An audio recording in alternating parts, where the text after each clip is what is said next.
দ্রুতই সুদহার বাজার ভিত্তিক করা হবে, আর তখন ব্যাংকগুলো নিজেদের মতো করে সুদহার নির্ধারণ করতে পারবে, এমন তথ্য জানিয়ে কেন্দ্রীয় ব্যাংকের গভর্নর আব্দুর রউফ তালুকদার বলেন, ব্যাংকিং খাতে নগদ অর্থের সংকট চলছে। একটি সেমিনারে এসব কথা জানান তিনি। আর সাবেক গভর্নরদের তাগিদ মূল্যস্ফীতি কমানোর।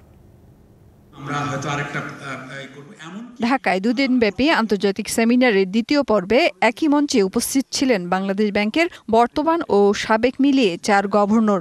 আলোচনার বিষয় ছিল চলমান অর্থনীতির সংকট। সাবেক গভর্নরেরা জানান, দীর্ঘদিন ধরে চলা উচ্চ মূল্যস্ফীতির কারণে সাধারণ মানুষ থেকে বিনিয়োগকারী সবারই আত্মবিশ্বাস কমছে।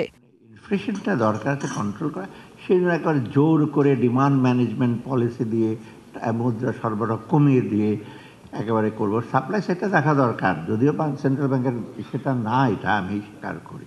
এইখানে ফেইলিউর আমি বলবো গভর্নমেন্টে। 1, 2, 3 ঢাকায় জমি জিতে নিন 100% ক্যাশব্যাক সহ 20 কোটি টাকার পুরস্কার।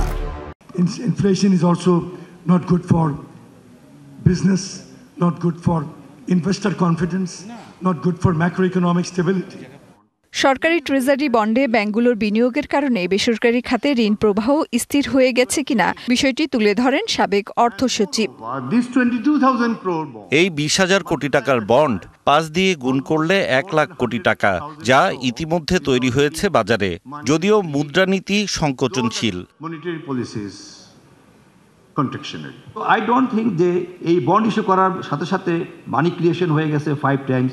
আর মানে এই ধরনের যে আশঙ্কা, এটা ঠিক না। রেমিটেন্স ও রপ্তানি সহ অন্যান্য সূচক ভালো অবস্থায় থাকায় চলতি হিসাবের ভারসাম্য ইতিবাচক থাকলেও আর্থিক হিসাবের ঘাটতি নেতিবাচক থাকছে, কারণ সরকারকে অনেক বেশি সুদ পরিশোধ করতে হচ্ছে। Since we have a high cost borrowing from the domestic side, our interest payment account is increasing every year. So that is the main reason. Meher Moni, DBC news, Dhaka.